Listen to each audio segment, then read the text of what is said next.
Hey Sanas, how you doing? Welcome back to my channel. This is Misha Banks.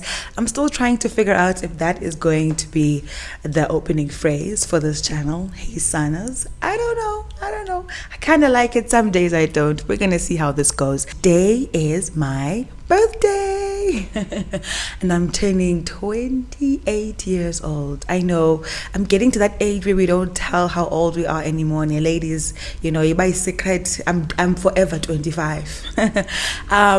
28 years old today. I feel really excited to be my birthday, right? I feel excited, but I also feel really calm.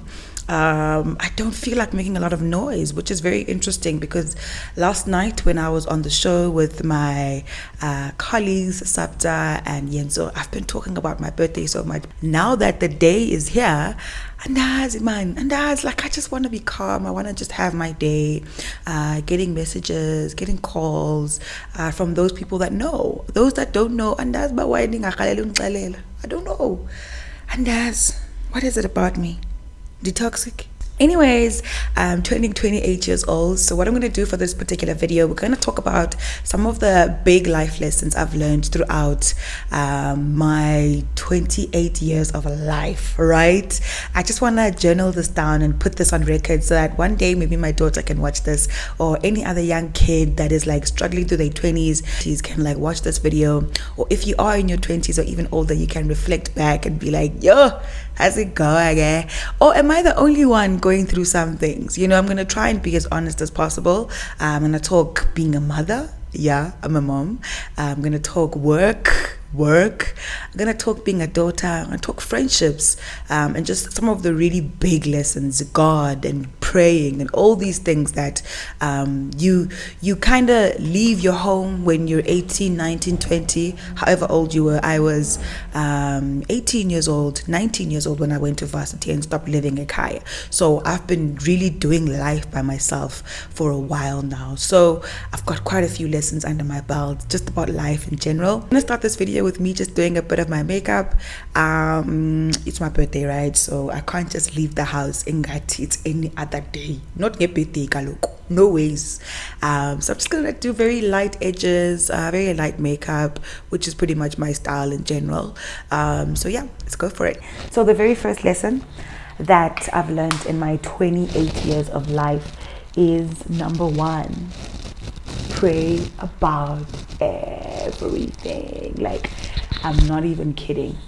Pray about everything. Like, I remember growing up, like, I have very spiritual, religious mother, grandmother, father, grandfather. Like, all I ever saw was people praying. Like, I used to see praying in the morning. I used to see praying in the car. I used to see praying, you know, when you arrive, before you leave, like all those little moments that maybe you might take for granted. But I've always been taught to pray over everything, like all the time. So I think growing up, I've also started to learn that.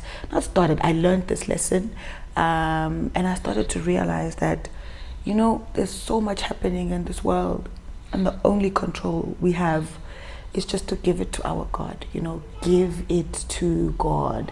So that's actually something that I've really learned over these last few years, is that pray without ceasing. You know, I don't know which scripture that is, but pray without ceasing. Like, unga dinwa. If you feel like you must pray and you're at work, pray. Like, even if you have to pray in your head, like, Jesus, take control. And also something else I've learned is that your prayers don't have to be these long things that you're doing.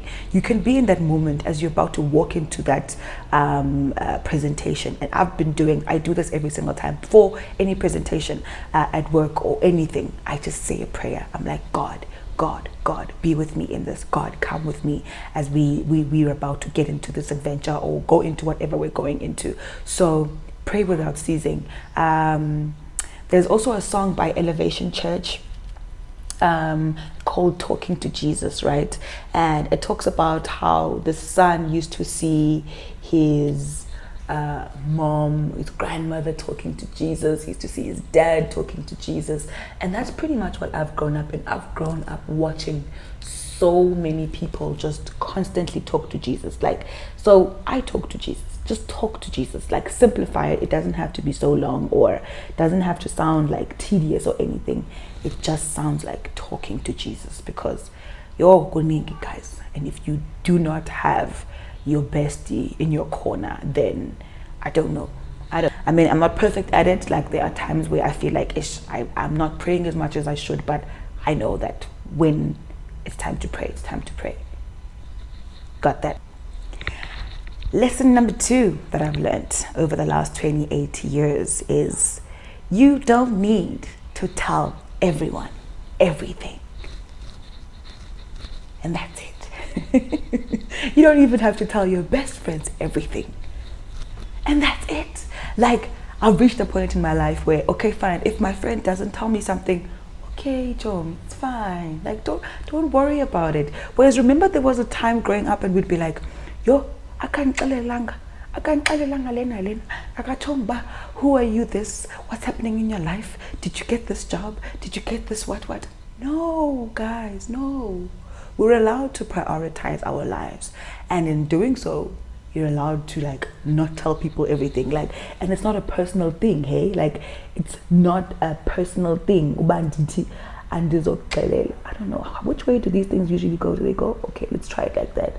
Let's try the sushi.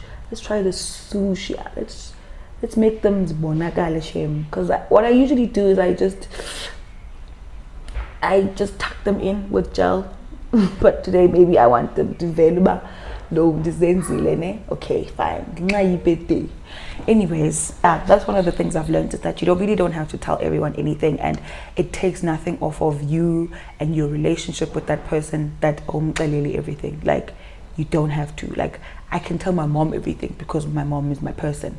But on another note, even outside of telling everyone everything, I think even that thing, your poster is into, like, the older I get, the more I realize that you can't. For instance, example, I mean, my life, I fell pregnant in 2020, don't go, 2024, in 2022. I gave birth to my daughter, fine. Pregnant 2021. I gave birth to my daughter. And when I was pregnant, I had no need to tell anyone on social media. Like, I just did not. I didn't feel like putting a story up. I didn't feel like anyone knowing that I was pregnant outside of the people who knew, who were in my life. Like, if you weren't like a very close friend to me at that point in my life, you didn't know. And that's because I legitimately wanted to protect that. And especially when it comes to black theories, black myths, you can't be showing isisako lapa to the peeps. That's just a personal belief I have. But obviously, if that is something that you don't believe in, then please don't even. It's also very personal. It's a very personal thing, what you decide to share and what you don't decide to share. I'm of a belief that I don't share everything because I don't want people's energies all over it, and I also don't want to think about what do you think about what's happening in my life, because I feel like once you put something on social media, then it's up for consumption, and I don't want it to be consumed. I don't want you to have an opinion. I don't want you to think this or that, and that's why I don't share a lot of things. Lesson 3. So this one, it's about the parents, it's about our parents. And the one thing that I've learned over the last 28 years, and more so now that I'm I'm at the end of my 20s, some kids say, I think it would be that our parents deserve just a bit more credit. Like, I really think they deserve more credit because they were just doing the best they could with what they had. When I got to that thinking, that's when I was like, I got a breakthrough with how I think of parents or how I think of parenting or whatever. Think now, right? Think of your mother. Your mother was raised by someone who grew up in a different period. So your mother was raised differently. And what I've always loved about specifically my parents is that they were raised a specific way, but when it came to being parents to me and my brother, or any kids that they interact with, you can tell that they are parenting now from a different place from where they were parented. So they reparented themselves without all the English. They didn't have these words that we have today to say, I'm reparenting myself. No, they decided when they came together that shout at the way being shouted, you know, the way being you know, small little things. Parents, I believe that our parents did the best that they could with the knowledge that they had and at the time that they were at and with the tools that they had, right? They gave me everything that they could. And now being a parent myself, I believe that I'm doing the same. Like, I give Lumi what I can. I give her the best I can when I can.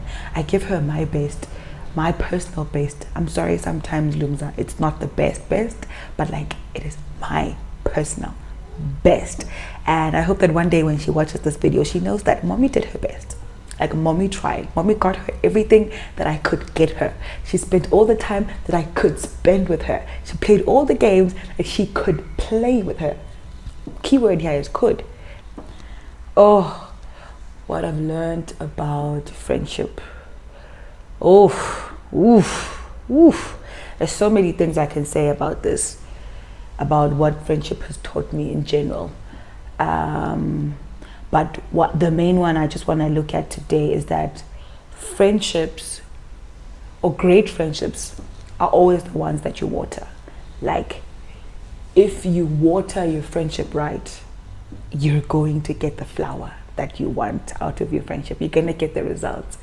But if you don't, sorry guys, I just feel like doing it with my hands. And judge or makeup artist, jabas. Also, a sponge, someone says, our friendships, the ones that are great, are based off of what we water, right? It's based off of which relationships we nurture. The same thing when you are taking care of a plant, right? When you're taking care of a plant, you're very intentional in how you water it and how you take care of it, and that's friendship. And I think that there's something that happened within friendship where we lost the plot when it comes to friendship.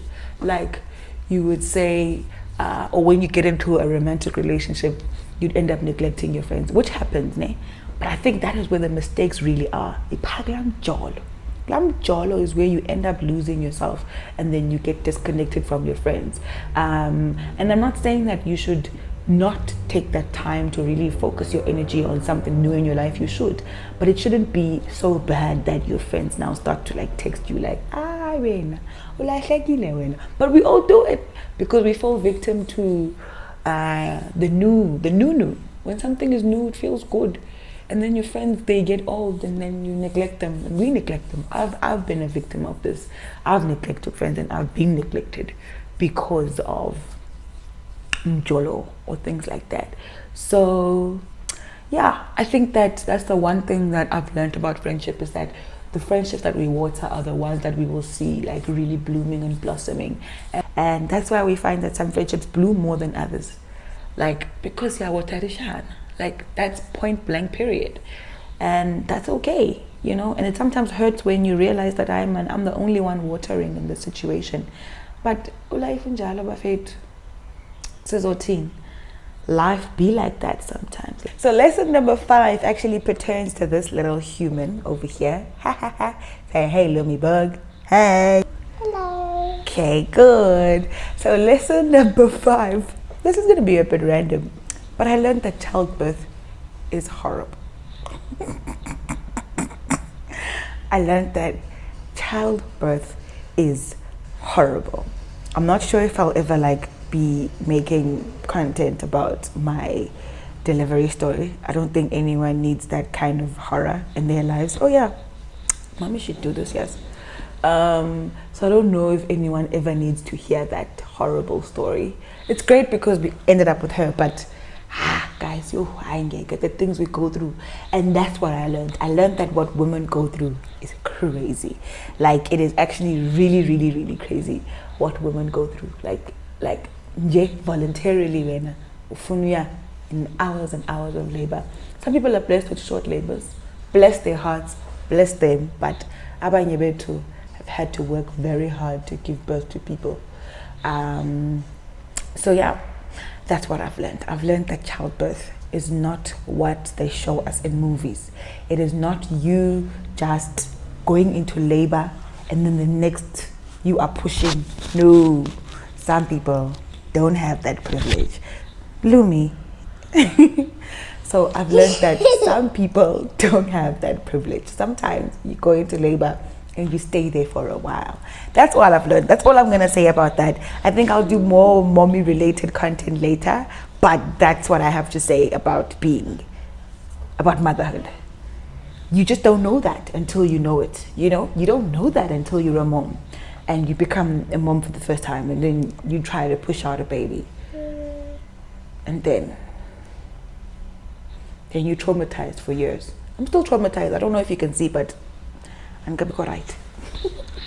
I had a lot more I wanted to talk about, and I haven't done my brows and I haven't done my eyes, but I think that's where I'm going to end off this part. I think I'll do a part 2, and in that one I just maybe get a bit deeper about some things that I've experienced, such as learning about the waiting period, right? I've not waiting period, just the waiting seasons in life. I really think that's something that's really close to my heart. So as you can see, this video is done because girl is done. But yeah, let's chat next time. Bye. Don't forget to like, comment, and subscribe. And if you found great value in this video, please, please, please share it with someone that you love. Thank you. Bye.